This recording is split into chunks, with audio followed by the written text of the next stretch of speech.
Good afternoon, my lords, ladies and gentlemen. Let me tell you a secret. It is a truth universally acknowledged that a single man in possession of a good fortune must be in want of a wife. Those words are the opening lines to one of the greatest novels ever written, more than 200 years ago, by Jane Austen, of course. I talk about Pride and Prejudice. And undoubtedly, that novel has influenced one of the world's most popular television programs of the last few years. And of course, unless you've been living under a rock since Christmas Day last year, you would have heard about Bridgerton, more than 82 million viewers, making it their most watched television program of all time. And just announced on the BBC literally 1 hour ago, whilst they're filming series 2 currently, they have just announced they have commissioned series 3 and 4. Good afternoon to you all. My name's Pepe Martinez. I'm a London Blue Badge tourist guide, and I'm one of 600 members of the Association of Professional Tour Guides, and we manage these Guide London live broadcasts and the Guide London website. So as you will probably know, if you're a regular viewer, we've been doing these live shows for more than a year, and we bring you a little flavour, a little taste of London and British culture, and we've covered historical figures, including King Henry VIII, the writer Charles Dickens. We've done museums such as the Tower of London and also Kensington Palace. So today we're going to concentrate on something a little bit different. We're going to give you a little bit of a flavour of some of the famous locations in London used in the Netflix series Bridgerton.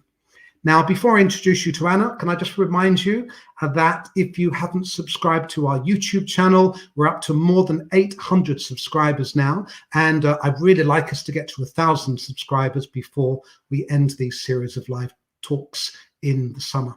So without further ado, I'm going to introduce you to my esteemed colleague, Anna. And Anna is going to take us through some of the most famous London locations used in the TV programme Bridgerton. Over to you, Anna. Hi, Pepe. I don't know whether you realise that I absolutely loved Bridgerton. I've appeared today in costume myself. I've got Bridgerton colours on. I'm wearing my Regency pearls, and I've even got a tiara in my hair for the occasion. I loved Bridgerton, as I'm sure most of you did. And we are looking forward to series 2. Bridgerton is the most wonderful program, and when we guides first saw it just in December and through January, we were all enthralled by it, not necessarily because of the costumes, which we loved, but because of the locations. So many locations. Just the first time we saw it, I saw just a whole series of beautiful London houses and places that we guide regularly, and I'd like to take you through those London locations today. We have 10 locations that we're going to be visiting, and that's all with me, Anna Targett, your Blue Badge tourist guide, and I do also virtual tours at virtualtourslondon.co.uk. Okay, so let's have a look at our characters. Now, right in the center, we have the beautiful Daphne Bridgeson, who is just about to be launched onto the marriage market. Behind her is the great love, which she eventually marries, the Duke of Hastings, Simon Bassett. And then on the right of Daphne, we see her brother, and that is Anthony Bridgerton, who is also happens to be best friends with the Duke of Hastings. So a lot of, these are the 3 main characters that we have in our drama. Now, it is all set in London, but much of the filming was actually done, I have to say, in Bath. But as I said, we have lots of London locations too. What we are seeing in the screen in front of you is actually the Prior Park, which is actually just outside Bath. But when this series opens, it takes us first of all to Grovener Square, and that's our first location. And we see the home of the Bridgerton family. Here we have it. And in the drama, this Ranger's house is actually dressed up in the most beautiful pale purple color, the color of the Bridgerton family, in fact. And it looks very, very much as if it would have been in Grosvenor Square back in the date of our drama, which is 1813. Now, if we look at Grosvenor Square today, we will see that, in fact, it is rather different. There it is, a very large expanse of green surrounded by large apartment blocks and buildings. This, in the time of our drama, 1813, would have been one of the most exclusive places to live. This is where the aristocracy would have lived. But nowadays, of course, it is still the place where aristocracy lives. And in fact, we're not terribly far from Buckingham Palace. So this is what it would have looked like back at the beginning of the 1800s. So actually, our Ranger's House really does fit in very, very well as a location. But it's not in Grosvenor Square at all. Our Ranger's House is actually out at Greenwich. In fact, the Ranger's House overlooks Blackheath, so it's to the south of the river, and just out in the east of the city, and its back faces over Greenwich Park. And it's a wonderful place to visit. And if you come to Greenwich, do try and make your way up to the Ranger's House. It is now an international art gallery. It's run by English Heritage. It's called the Werner Collection. And in here we have Renaissance, Byzantine, and medieval works of art, including by Hans Memling and Sandro Botticelli. And then we also have some British artists like George Romney and Joshua Reynolds. So well worth a visit. Now, the first big event to take place in our drama is the presentation of Daphne as a young debutante to the Queen. Now, this would have happened at St. James's Palace. But instead of filming at St. James's Palace, our location is Hampton Court Palace, which is quite frankly one of the most spectacular buildings in and around London. There's so much to see here. We have the Tudor Palace, and at the rear, we also have a Baroque palace. You can spend a whole day here. But as we go inside, you will see that it actually does feel very much like a palace that is lived in by the king or the queen. We enter through the doors and we come out into this spectacular courtyard. In fact, in Hampton Court Palace, we have a whole series of courtyards. And of course, this is what you need for filming. You need plenty of space. And so this is the perfect location. And if we compare it to St. James's Palace itself, which is still the senior residence of the monarchy here in this country, along with Buckingham Palace, you see how similar they are. So it's a perfect choice. And when we go back to Hampton Court Palace, we can see the actual courtyard where Daphne looks up in wonder as she steps from her carriage. She's about to meet the Queen and her life is about to change. Okay, so our next location in our drama is Greenwich itself. Now, I have to say that Greenwich is the most wonderful place for filming. And regularly, when I'm watching period dramas, I see this site pop up. What we have in front of us is the old Royal Naval College, which sits on the banks of the Thames. It's a spectacular location, but look at the amount of space that is here. This is featured as Buckingham Palace. It has featured as period homes, and it's even been in the past the streets of Paris in Les Miserables. But in our drama, we don't visit the old Royal Naval College. We're going to turn our back to that. With our back to the Thames, we're now looking at the Queen's House. Now, the Queen's House is incredibly important in terms of architecture in this country. It revolutionized architecture. Before this appeared and started in 1616, all of the most impressive buildings were all made of brick. And suddenly in comes this new style from Italy, Palladian style, and this would have been like a TARDIS arriving from the heavens as far as the people of the 1600s were concerned. But it's also beautiful, and look at the space all around it, perfect for filming. If we look at the back of the Queen's House, we can see how unusual it is, because actually it was built over a road. Can you see where those colonnades are on either side of the Queen's House? Well, that was the main road in the 1600s from London out towards the east. And it was two buildings, one on either side, with this little link in the middle. Really very, very strange, totally and utterly different to everything.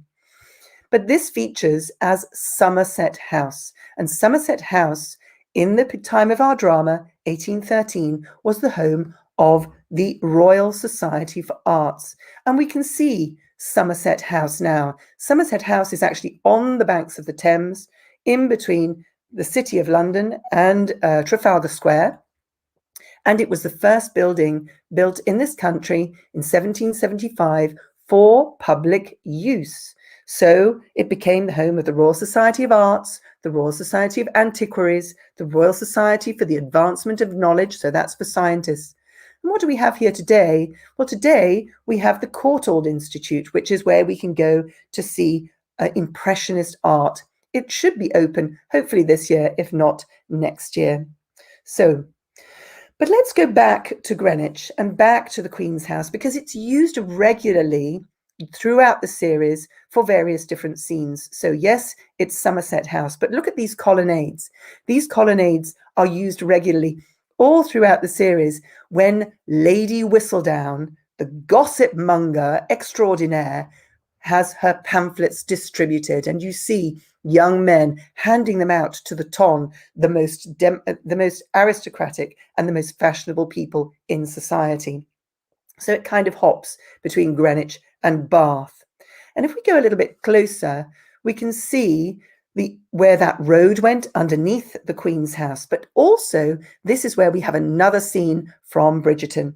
And this is where the Duke of Hastings has a fight with Nigel Berbrook, Lord Berbrook, who proposes to Daphne, is turned down, but still thinks that he has the right to make a pass at her, which obviously the Duke of Hastings was not going to allow. So this is a scene where there is a fight between the two, and if we go a little bit closer, we can see exactly where that happened. And also, you can see that link. Can you see that link? That archway is the link between those two houses on either side of that old road. So, moving on to our next location, and we find ourselves right in the center of London. In fact, if I can show you where you are standing in front of Buckingham Palace. Buckingham Palace is behind you, and in front of you, you have two buildings. On the left-hand side, Lancaster House, and on the right-hand side, Clarence House, home of royalty. This is where Prince Charles lives. And you'll notice that both of those buildings have flags on the top of them. The Union flag, the flag of the United Kingdom. The White House also has a tiny little crown on the top. Now, Lancaster House was actually started just after the period of our drama. So it was started in 1825, but actually that's not really important. If we go a little bit closer, we can see that it's built out of this lovely honey-colored stone. And it looks very, very similar to the way Buckingham Palace would have looked like when it was first built. It was built in this Bath stone, this Cotswold stone, this honey-colored stone. And so as a result, Lancaster House is regularly used for filming and features as Buckingham Palace. If we go inside, we can see this amazing staircase. It's absolutely spectacular, and we can even see it from above. You know, when Queen Victoria came here, and she did, in 1837, she moved in to Buckingham Palace, which was still a renovation project, and she came over to here to see the Duchess of Sutherland, who lived here. And she said, "I have come from my home to your palace." So it's not surprising that, in fact, much of Buckingham Palace looks actually quite similar to Lancaster House. They were both decorated more or less at the same time. And as you can see, lots and lots of gold in here. So moving on, we can see that gold on the ceiling, and that's what we also find inside Buckingham Palace. But royal residences are not allowed for filming, and that's the reason why Lancaster House is used. Now, this is actually, if we move on to the long gallery, this is a room that is used regularly for filming. It is also used by the government. The government actually owns this building now. Lord Leverhulme donated it to the nation in 1927, and they use it for meetings. In fact, it was in this room that Theresa May signed a very famous document saying that the United Kingdom, Great Britain, was about to leave Europe. But it's used regularly for filming, and The Crown was filmed in here. And if we look in the opposite direction, we can see where in our drama, Daphne Bridgeton and the Duke of Hastings plead their case in front of Queen Caroline, begging to get married as quickly as possible. And many of you will remember the Duke of Hastings' beautiful speech where he interrupts Daphne very briefly and says, "Not only have I fallen absolutely in love with this woman, but I've realized that she is my best friend and I want to be with her." And that's what persuaded Queen Caroline to allow their early wedding. And here is Queen Caroline. Now, she was on the throne. Queen Caroline was on the throne at the time of our drama, and she was married to George III. Now, George III, very sadly, in the latter part of his life, was rather ill. He was suffered, we think now, from something called porphyria, which is a very it's a mental illness, and what he used to go into rages. He was catatonic at times, and she found the way he was really quite disturbing. So that's the reason when Daphne comes here, Daphne's presented to the Queen, she's not presented to the King as well. So moving on, and just going to show you along Pall Mall, which is very, very close to Lancaster House, to Buckingham Palace, we have one of our gentlemen's clubs. Now, along Pall Mall, it's a long road, and this has several gentlemen's clubs. And these were originally clubs for dining, for meeting up with friends, and also, it has to be said, for drinking and gambling. And of course, we have quite a few scenes in our drama where particularly the Duke of Hastings meets up with his great friend, Anthony Bridgerton. And this is one of them. This is the Reform Club, which was actually built about 15, 20 years after our drama, but it doesn't really matter. And let's have a look at the interior, because this is where we see the Duke of Hastings meeting up and sitting in this lobby. And in fact, there are several clubs along this street and on St. James's Street, which would have been open at that time. So our next location is out in the west of London, and this is Scion House. I love Scion House. It's such a beautiful house. From the exterior, it's quite simple. It was refaced around the time of Bridgerton, of our drama, about 1813. Around that time, it was refaced in this Bath stone, in this Cotswold stone that was so very popular at the time. And if we go into the center, we can see that the courtyard, which is right in the center, has actually been remodeled from an original Tudor style building. So there would have been a courtyard here in the same way as we had a courtyard at Hampton Court Palace, but totally refaced in this modern Bath stone. And you might think, many of you who know Bridgerton, you might remember a ball that was held by the Duke and by now the Duchess of Hastings, Daphne, and they held a ball in a house. And when I saw the ball being held, I thought maybe it was held at Scion House, but actually that's not the case. Very, very similar, because it was so fashionable at the time. This is very like Wilton House near Salisbury, which is in fact where the ball was held.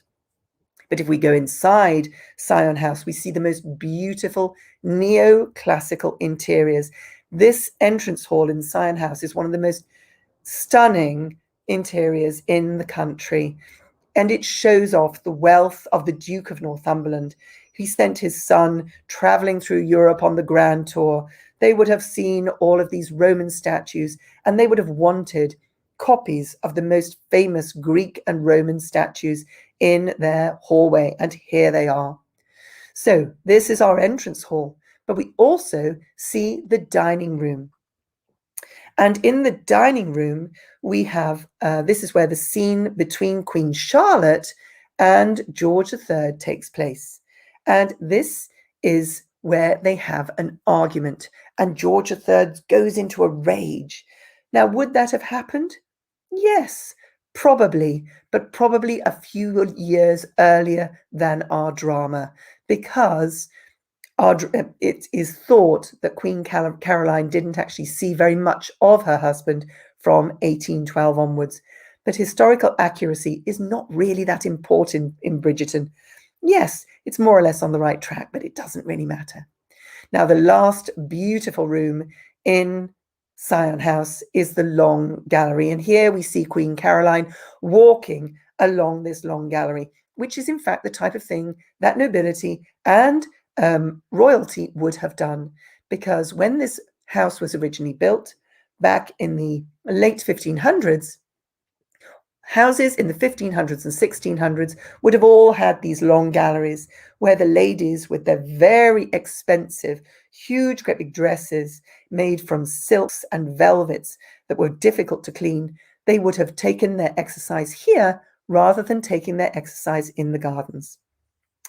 Now, another very important location in Bridgerton is Hatfield House, which is just to the north of London, just outside the big ring road around the centre, which is called the M25. And this is a building that dates back to the very early 1600s, started in 1611. And previous to that, it was actually the home of Queen Elizabeth I herself. And so this is where we have several scenes that take place. If we go inside Hatfield House, we see the library. And it's a beautiful room, as you can see. It was stripped out of all of the furnishings for a scene, once again, representing a gentleman's club. And in fact, in several episodes, this actually features as a gentleman's club. The last one is the most memorable of all those scenes, when the Duke of Hastings and Anthony Bridgerton have a fight. It sounds as if the Duke of Hastings is always fighting, doesn't it? Yes, but this is where that takes place. But the other very memorable room inside this house is the Marble Hall. And many of you will recognize it, and you can recognize it from that floor, which gives it its name. And that is where the Trowbridge Ball takes place, which is where a rather important scene outside eventually unfolds. So a beautiful room, however, as you can see. Now, it's hardly changed since 1611 with that spectacular ceiling and those beautiful oak paneling. But let's go outside and let's have a look at the exterior of Hatfield House, because it's on this terrace that there is a kind of chat, a heated chat between Daphne and the Duke of Hastings, who is just about to abandon London and abandon society for the foreseeable future. And she is very angry with him. And eventually she storms off, and she storms off into the gardens with all these amazing hedges. Anyway, he chases after her down through these passageways. And eventually this is where their first kiss takes place. And that is where her future is sealed, with that kiss. Okay, now there are a few more small locations that we just want to include as part of the locations today. This one is somewhere that you've probably never seen before. This is the Normansfield Theatre. Now, the Normansfield Theatre is actually in Teddington. It's out to the west of London, and it was built alongside a hospital, the Normansfield Hospital. And this is where a rather important doctor called Langdon Down was doing pioneering work on a new syndrome, which became known as Down's syndrome. And the Normansfield Theatre was built alongside it for the patients. And if we go inside, we can see that it is now a beautiful theatre, but this is where we have a boxing match. And you may remember when Daphne comes to see the boxing match with another suitor, this time Prince Friedrich of Prussia, but she's rather distracted because, of course, the Duke of Hastings is there at the same time. Now, you'll be pleased to hear that eventually the Duke and Daphne do get married. And where do they get married? Well, they get married very close by at St. Mary's Church in Twickenham.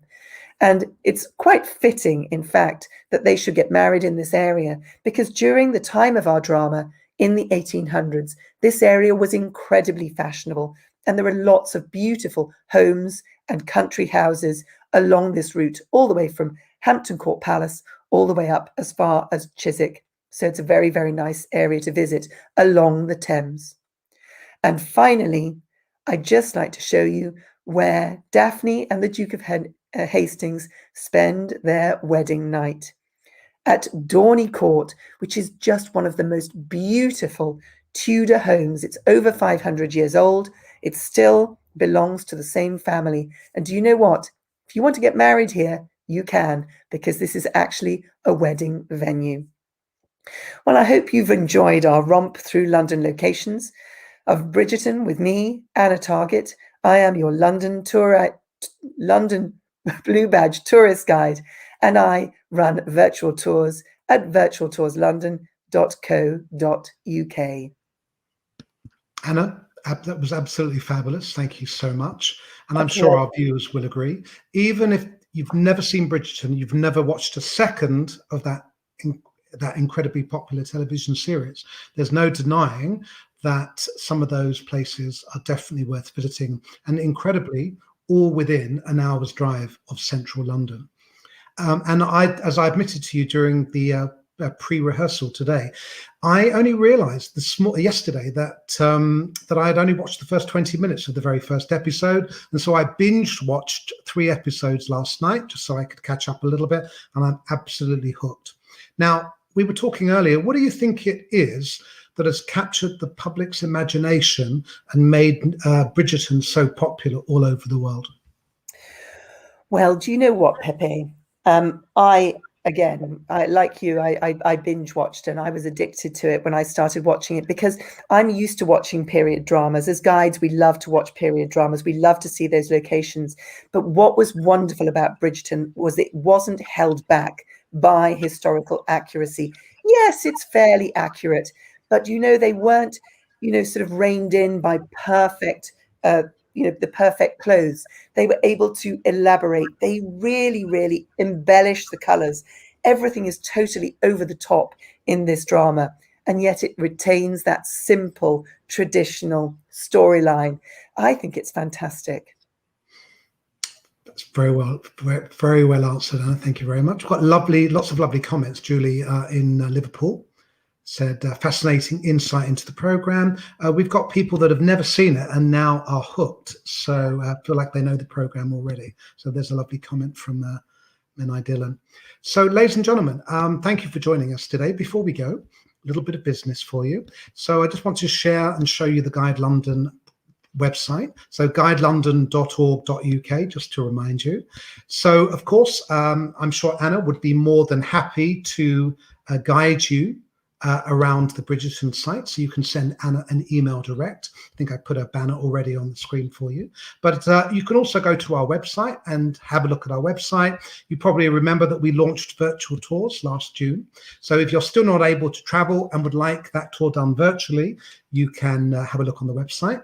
And also we have something called Guide Match as well, so if you scroll down on the front page of the website, if you're not quite sure what you're looking for, you've got a few ideas kind of rolling around in your imagination, so go to the Guide Match at the very bottom, the link there, put in your ideas, and then that will send an email out to Guide London Towers, and 3 guides should get back to you with proposals within a couple of hours. Also, don't forget, ladies and gentlemen, to subscribe to our YouTube channel. So we're up to more than 800 subscribers now. I am determined to get us to 1,000 subscribers before the end of the summer. And of course, we'll see you all again the same time, same place next week at 4 o'clock. Don't forget to tell your friends about our broadcast. It's been an absolute pleasure.